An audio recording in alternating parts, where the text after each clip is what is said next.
참념이시오니 우리가 다 모여 신령과 진정으로 드려나이다. 여호와여 감사와 찬송과 영광을 받으시옵고 우리에게 은혜와 자비를 베푸시옵소서.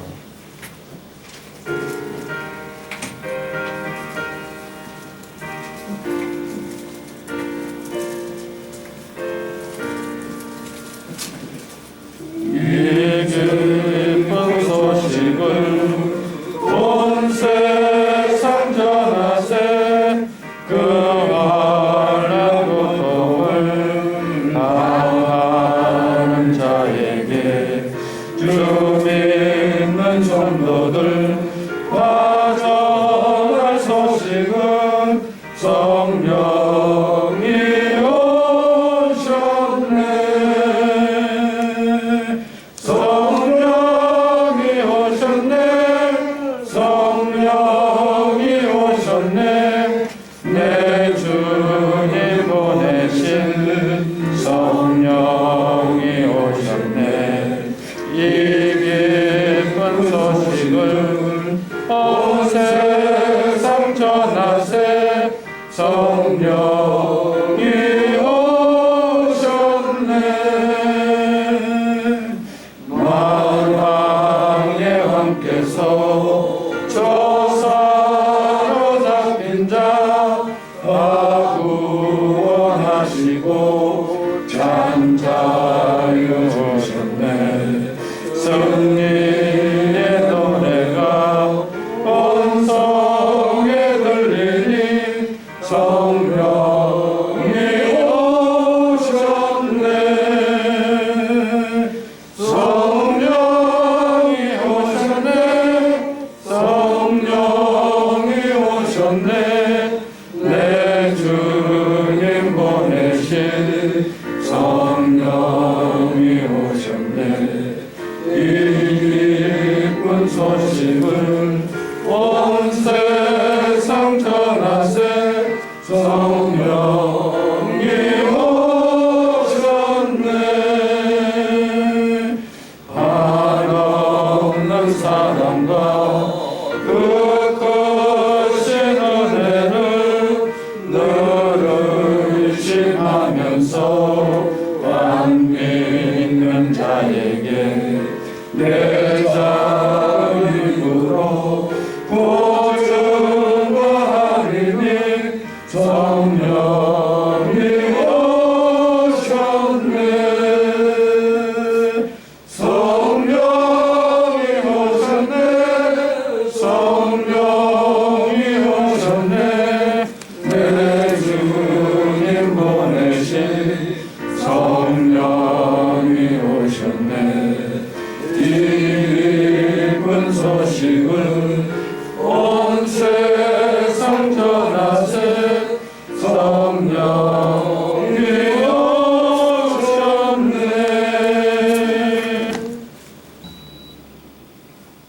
이렇게 일을 하는 여러분들의 모습을 보면서 어떻게 보면 주일 예배에도 목자가 있어야 인도를 하는데 어느 누구도 이 부분에 대해서 생각하지 않아 행정적으로만 뭔가 하려고 하고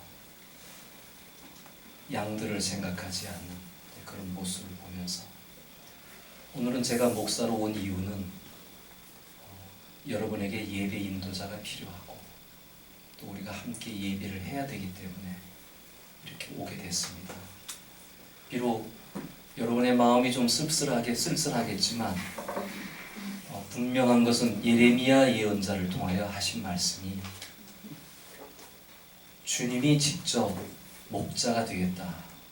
그 말씀에 위로받으시기 바랍니다. 우리는 눈에 보이지 않는 목자가 현재는 없지만 그러나 주님께서는 영원히 목자가 되겠다. 그 말씀을 하셨습니다. 왜냐하면 그 당시에 목자라는 사람들이 다 엉뚱한 짓을 했거든요. 오죽하면 주님이 나서가지고 그런 목자들 필요 없다. 내가 목자가 되겠다. 그리고 예수 그리스도가 이 땅에 오신 것입니다. 여러분, 예수님께서 여러분의 영원한 목자인 것을 믿으시기 바랍니다. 아멘. 외롭지 않습니다. 여러분들에게는 항상 목자 예수 그리스도가 계십니다. 이와 아울러서 오늘은 성령님에 대한 말씀을 나누고자 합니다. 부활을 하셨습니다. 제자들이 봤습니다. 여성들이 봤습니다. 첫 부활을 경험한 여성이 있었고, 그리고 그 이야기를 제자들에게 가서 전달을 했고, 자, 여기까지 좋았습니다. 이 다음에 문제가 있습니다. 그것은 부활을 목격했지만, 그러나 그것이 내 삶으로, 그리고 부활의 증인으로 나오지는 못했다고 하는 겁니다. 예수님의 수제자 베드로 인경우를 보면 그가 고기 잡으러 간다 그랬습니다. 그러니 부활은 놀라운 사건임에도 불구하고 그 내 신앙 고백으로 끝나고 마는 그런 모습을 보여주고 있는 겁니다. 부활 신앙은 교리적 고백으로 끝날 수 없는 것이고 내 삶에 실제적으로 나타나야 됩니다. 제자들은 부활을 봤지만 그거를 유지해 나갈 수 있는 능력이 없었습니다. 가슴이 뛰고 부활을 얘기하고 싶고 전도하고 싶고 내 마음이 평안하고 그런 능력이 없었던 겁니다. 이러한 즈음에 주님께서 말씀하시는 겁니다. 오직 성령이 너에게 임하시면, 오늘 본문 8절 말씀이죠. 너희가 권능을 받고, 자, 여기 권능이라 그랬습니다. 이거는 우리가 믿는 신앙과 이 신앙이 내 안에 임재하는 것이 권능입니다. 확신이 넘쳐나고 기쁨이 넘쳐나고 예수 그리스도 아니면 살 수 없고 천국에 대한 확신이 있고 이 세상에 살아갈 때 기쁨이 있고 이러한 내적인 확신, 이 능력이 와야 한다는 겁니다. 능력 없이는 저와 여러분들도 신앙생활을 유지하기가 어렵습니다. 이 능력 가운데 있기를 말씀하시면서 예루살렘에 기다려라, 약속한다, 이 약속의 성령이 오기까지 기다려라, 그렇게 말씀하시고 이제 하늘로 승천하시게 되는 겁니다. 우리 그리스도인들이 날마다 성령님 안에서 살아야 하는 이유는 성령님 없이는 우리는 껍데기예요. 어느 분이 이렇게 얘기해요. 하나님 감사합니다. 그 다음에 성령님에 대해서 성령님 수고하십니다, 이렇게 기도해요.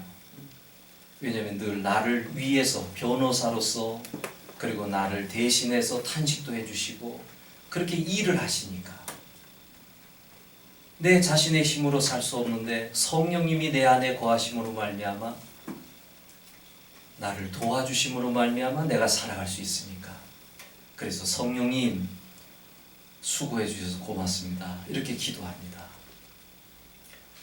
우리 그리스도인은 예수 믿었을 때 기쁘고 행복했는데 이게 쭉 유지되지 못하는 이유는 바로 성령님 안에 거하지 못하기 때문입니다. 성령님은 우리 안에 거하시는데 내가 성령님을 환영하지 못하고 성령님을 외면하고 성령님의 존재를 잊어버리고 살아가기 때문에 내가 행복이 없는 겁니다. 예수님께서 귀신을 쫓아낸 다음에 그 다음에 그 사람이 나중 형편이 더 나빴더라 그랬어요. 왜냐하면 귀신을 쫓아냈으면, 내 안에 더러운 걸 몰아냈으면 뭔가 채워야 되거든요. 성령으로 채워야 돼요. 우리 그리스도인들은 처음에 예수 만났을 때 다 비우게 됩니다. 세상 즐거움 다 버리고 세상 자랑 다 보이고 그리고 오직 예수 그리스도의 은혜에 감사하고 감격하며 살아가는, 거기까지는 좋은데 그 다음에 내 안에 원동력이 있어야 돼요. 성령님이 오늘 제자들이 부활을 보았음에도 불구하고 힘이 없는 모습을 본 가운데 성령을 기다리라 하셨던 것은 이유가 있는 겁니다.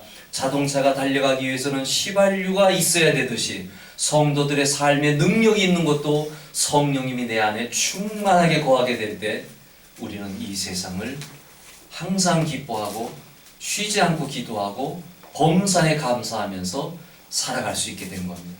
그게 바울의 모습이었어요. 바울도 우리랑 똑같은 사람이었습니다. 그가 병도 있었던 사람입니다. 결혼도 못했던 사람입니다. 말도 어눌했습니다. 그리고 외모가 별로 좋지 않았습니다. 그런데 그에게는 위대한 고백이 있습니다.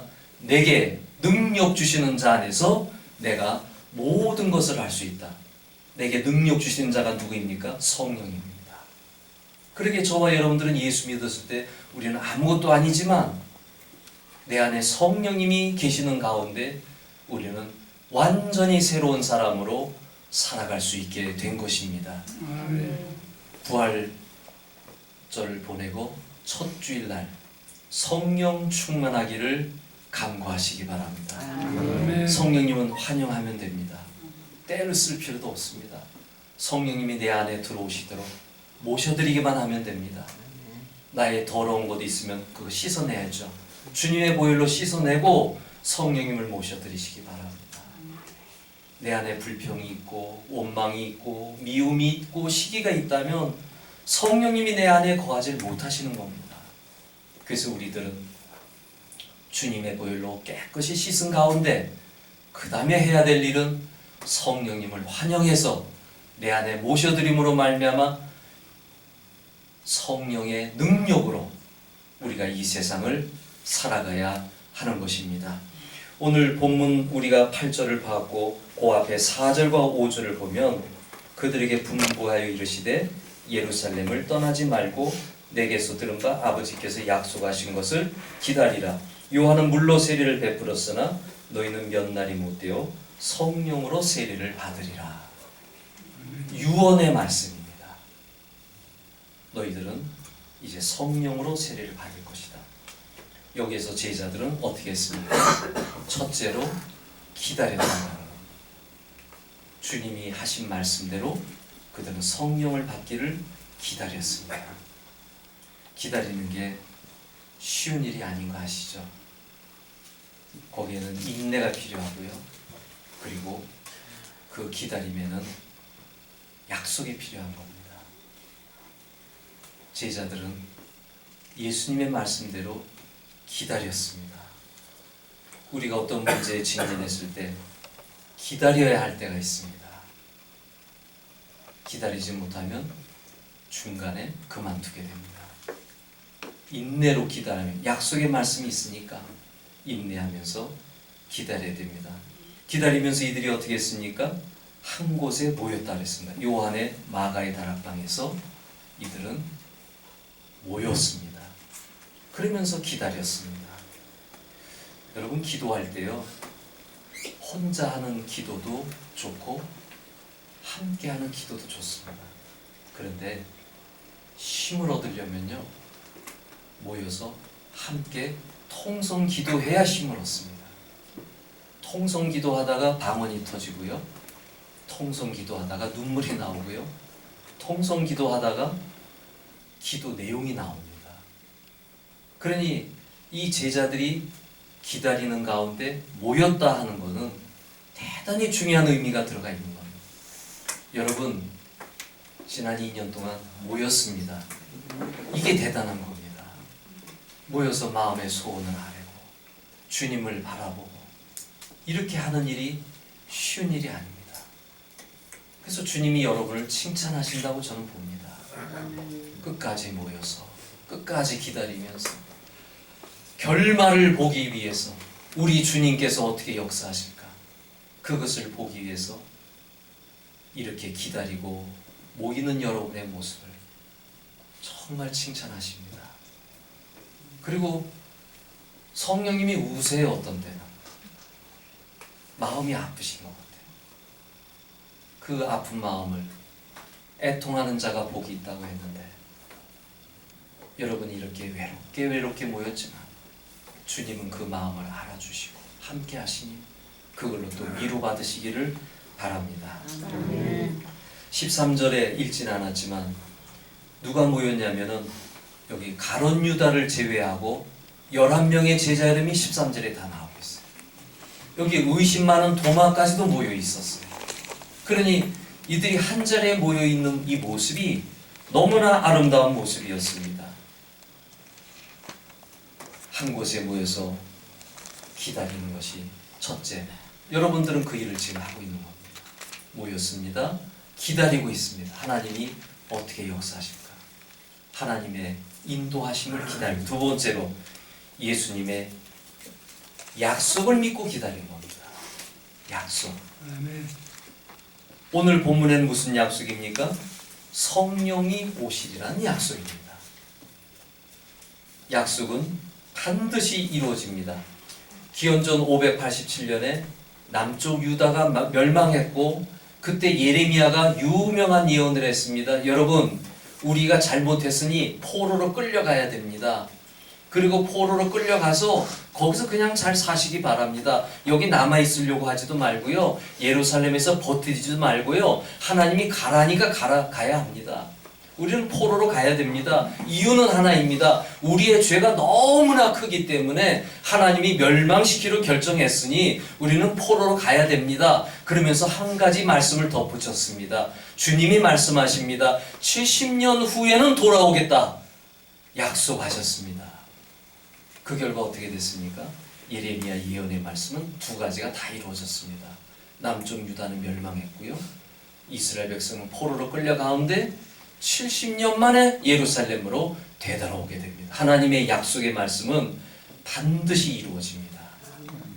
그러기에 우리가 약속을 믿고 바랄 때 그것이 이루어질 줄로 믿으시기 바랍니다. 우리는 우리의 의지를 가지고 기도하지 않습니다. 우리의 계획을 가지고 목적을 세우지 않습니다. 말씀에 근거해서 목적을 세웁니다. 여기 120명 사람들은, 제자들은 성령을 기다리라고 하니까 성령이 오실 줄로 믿고 그 약속의 말씀을 붙잡고 기도한 겁니다. 여러분들은 하나님은 교회를 버리지 아니하신다. 교회를 사랑하신다. 이 약속의 말씀을 붙잡고 기다리기 때문에 약속대로 이루어질 줄로 믿습니다. 아멘. 우리는 하나님의 약속에 근거해서 신앙생활을 해나가는 것입니다. 아브라함이 약속을 기다리는데 몇 년 걸린 줄 아십니까? 아들을 주겠다. 25년이 걸렸습니다. 여기에는 여러 가지 믿음의 훈련도 있었고, 근데 때가 차가지고 아들 이삭이 태어난 게 25년 만에 이루어진 거예요. 더군다나 사라의 태가 다치고 아브라함의 나이가 100세가 되어지고 이러는 가운데 무슨 희망이 있습니까? 그런데 하나님은 약속해 주셨기 때문에 바로 25년이 지난 다음에 그 때에 아들 이삭을 주셨던 것입니다. 더디다고 걱정하지 마시기 바랍니다. 느리다고 힘들어하지 마시기 바랍니다. 주님이 주신 약속의 말씀, 그 가운데 기도하면서 받은 약속의 말씀은 제가 여러분에게 처음 와서 드렸던 말씀이 응답받은 말씀인데 여러분들 그루터기입니다. 그러니 그루터기는 하나님이 살려두시는 거죠. 그리고 여러분들을 통해서 뭔가 역사를 이루기 위해서 하나님이 준비하셨다는 분명한 약속이 있습니다. 그러기에 저와 여러분들이 주님 안에서 늘 승리하시기를 바랍니다. 그러면 우리는 이 제자들이 부활은 경험했지만 능력이 없습니다. 어떻게 변화되었을까요? 바로 성령이 임하셨을 때 이런 역사가 일어나게 됐습니다. 그러면 성령이 어떻게 임하셨을까요? 우리가 14절을 다 함께 읽어보겠습니다.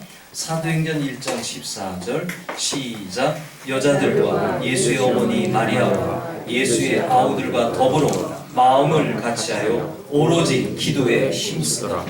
결국은 기도입니다. 기도로 주님의 약속의 말씀을 붙잡아야 됩니다. 오로지, 또 한국 성경에 전혀, 또 전심을 다하여 기도에 힘썼다 이렇게 되어 있습니다. 한 마음이 되어 기도했다 하는 겁니다. 성도들의 마음이 하나가 되면 여러분 영적인 능력이 나타납니다.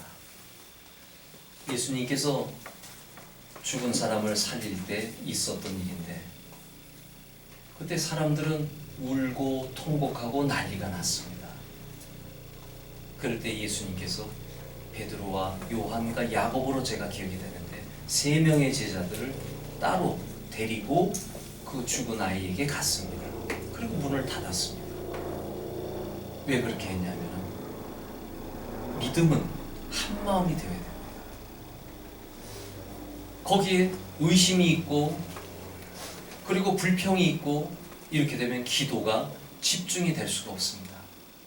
그래서 예수님은 같은 믿음을 가진 3명의 제자만 데리고 그 아이에게 가서 기도함으로 죽은 아이를 살려냈습니다. 우리도 마찬가지입니다. 상도교회 성도 여러분들이 이렇게 앉아서 예배 드릴 때 따라서 합니다. 한 마음이 능력입니다. 따라서 합니다. 한 믿음이 능력입니다. 그래서 우리는 긍정적인 언어를 얘기해야 됩니다. 할 수 있습니다. 내게 능력 주시는 자 안에서 상도교회 회복될 수 있습니다. 내게 능력 주시는 자 안에서 우리는 축복받습니다. 우리는 한 마음. 저는 여러분들의 축복을 믿습니다. 여러분의 자녀들의 축복을 믿습니다. 우리의 환경을 보지 마세요. 우리 안에 있는 믿음을 보세요. 이 믿음 안에서 들어와도 복을 받고 나가도 복을 받고 구약 성경의 유명한 축복의 말씀 아닙니까? 들어와도 복을 받고 나가도 복을 받고. 연세대학교 구약 교수님이 이 말씀을 읽으면서 이분은 좀 자유주의 신학자거든요. 이런 복이 어딨냐 그러더라고요. 구약 교수님이 이렇게 복 받으면 큰일 난다는 거예요. 근데 우리는 하나님 말씀을 믿거든요. 믿으니까 들어와도 복을 받고 나가도 복을 받고 하나님이 이래도 복을 받고 저래도 복을 받고 넘어져도 복을 받고 욕을 얻어먹어도 복을 받고 하여간에 잘되게 해주신다는 거예요. 저는 날마다 이 기도를 빠뜨리지 않습니다. 제가 하는 축복기도 3가지가 있습니다. 우리 가정을 위해서 하는 기도, 영혼이 잘되고 범사가 잘되고 강건하게 해주세요. 이거에는 중요한 3가지 요소가 있어요. 영적인 축복, 범사가 잘 되는 거, 모든 일이 잘 돼야 되잖아요. 자녀들이 잘 돼야 되잖아요. 강건, 건강을 얘기하는 거예요. 이거는 매우 중요한, 우리의 영적인 부분이 해결이 되면 범사의 일이 잘 되고 건강하고, 이거는 뭐 삼박자 축복이라고 조영기 목사님이 얘기하셨는데 중요한 기도 제목입니다. 그리고 2번째 기도가 들어와도 복을 받고 나가도 복을 받게 해주세요. 여러분 자녀들을 위해서 축복기도 많이 하시기 바랍니다. 제가 이렇게 기도한다니까요. 제 아이들을 들어놓고 기도해요. 그리고 마지막으로 저는 다윗이 받은 축복을 아주 귀하게 보고 있습니다. 이 세상에 어느 누구보다 가장 큰 축복을 받은 사람이 다윗인데 그가 받은 축복을 2단어로 요약되어 있더라고요. 부와 존귀가 있었다는 거예요. 부와 존귀. 이건 뭐냐? 물질적인 것, 명예적인 것, 그걸 얘기하는 거예요. 부가 있었다. 다윗이 상당히 부유했고, 그 다음에 존귀, 위대한 왕. 오늘날까지도 이스라엘 사람들은 다윗을 최고의 왕으로 뽑습니다. 그만큼 존귀한 사람이었다는 거죠. 이런 성경 말씀이 있으면 붙잡아가지고 기도하시기 바랍니다. 그래서 저는 이 3가지는 하루도 빠지지 않고 저를 위해서, 집사람을 위해서, 자녀들을 위해서 기도합니다. 그러면 성도들을 위해서 어떻게 할까요? 성도들에게도 똑같이 기도합니다. 거기에 한 가지가 더 있습니다. 여러분들은 하나님 앞에 헌신하고 11조 드리고 이런 걸 하시잖아요. 그래서 저는 30배, 60배, 100배로 채워주세요. 그렇게 기도합니다. 기도하는 이유는 주님이 들으시니까. 할렐루야. 여기 오순절 마가의 다락방에서 120명이 한 기도는 성령 주신다고 하니까 성령을 기다리는 약속에 믿고 전혀 기도에 힘썼다 그랬습니다. 우리들도 주님의 약속의 말씀을 붙잡고 기도에 힘쓰시길 바랍니다. 그렇게 해나갈 때 결과가 어떻게 됐습니까? 이들은 성령 체험을 하게 됐습니다. 사랑하는 성도 여러분, 우리는 이 세상에 살아가면서 부활 신앙이 살아있는 신앙이 되기 위해서는 세 가지를 기억하시길 바랍니다. 하나는 약속의 말씀을 믿었고, 그 다음에 마음을 같이 했고, 마지막으로 기도에 힘썼습니다. 저와 여러분들도 성령님에 대한 약속의 말씀을 붙잡고 함께 모여서 기도하시기 바랍니다. 그러는 가운데 성령님이 우리 안에 임재하십니다. 제가 러시아에서 자주 불렀던 살아계신 성령님 날 붙드소서, 살아계신 성령님 날 살피소서, 임하소서, 임하소서, 성령 하나님 새롭게 하소서. 아주 감동이 있는 가사들이에요. 저와 여러분들이 오늘 부활절 첫 주일날 성령님에 대한 말씀을 들었습니다. 우린 성령님 없이는 힘이 없어요. 성령님 내 안에 임재해 주세요.